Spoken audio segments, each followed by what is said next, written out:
Hello, happy Sunday. I wanted to come on and just remind you that being sober, that word might not resonate with you. It didn't with me for a long time because it was tied into my dad and his alcoholism and AA and all that kind of stuff. And I didn't have that. It didn't resonate with me. I'm alcohol free, but really what I say is I just don't drink. That's all I say. That makes more sense to me than being sober or being in sobriety. I feel like sobriety is for those who really struggling when it comes to not drinking, when it comes to having a lot of support around them that my contact's coming out, that isn't my path. And so for some reason, there's like some guilt around that, like thinking you're working so hard on yourself, going to AA meetings, literally physically trying not to drink. That's sobriety. For me, I'm just choosing not to drink. I made that choice and I'm no longer gonna do it. Did I have a problem with alcohol? 100%. My relationship was not healthy when I drank too much every time, and I tried to like control how I drank. Sorry, my contact. And that didn't work for me. So I just wanted to like come on and say that, like, when I say sobriety, it doesn't necessarily mean that, right? Like, what connects with me is I don't drink alcohol. That connects with me. That makes more sense in my brain.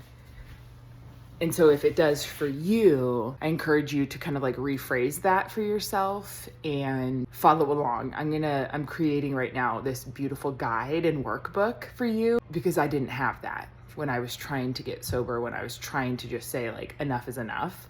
I'm done doing this literal insanity thing where I'm like trying every single time that I drank, I was saying to myself, but this time's gonna be different because I'm gonna have 1 glass or 2 glasses, or I'm gonna stop after I start to feel whatever, right? And that just didn't ever work. But I did listen to a podcast, Armchair Anonymous, and through that, it gave me the strength to say, oh yeah, you're right. There is a lot of secrecy around this, and that isn't good.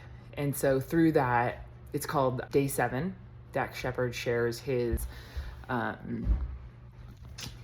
he shares his relapse story. And so more recently, that would have been 6 years ago now, where there was like some accident that he got into with his bike, I think, and started taking opioids. And then because he's an addict, he got addicted again.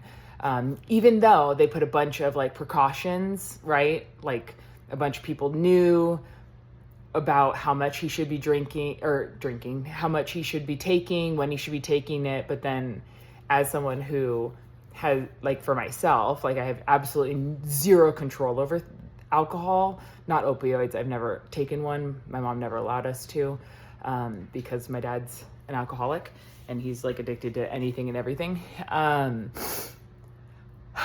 So with that podcast, that's when I said, I'm done. And that's December 2020. We were on our way to a family funeral. And I just said to myself, yeah, I'm done. I listened to it 3 times on a 6-hour car ride, pausing it, listening again and again and again, rewinding. Yeah. If that resonates with you, you're not alone. You're not alone. So I'm creating this workbook for you, for moms who have this sense that they don't have a good relationship with alcohol. But, there are so many great books out there, like The Naked Mind, How to Quit Like a Woman. Like those are all books that I ended up reading after I listened to Day 7, after I said I'm done. And then all that those books did was just validate my decision to stop drinking. And so with this workbook, I want to be able to help you if you're sober curious around how to and why, what is your why behind stopping? Because you're loved, you matter, you always deserve to be safe.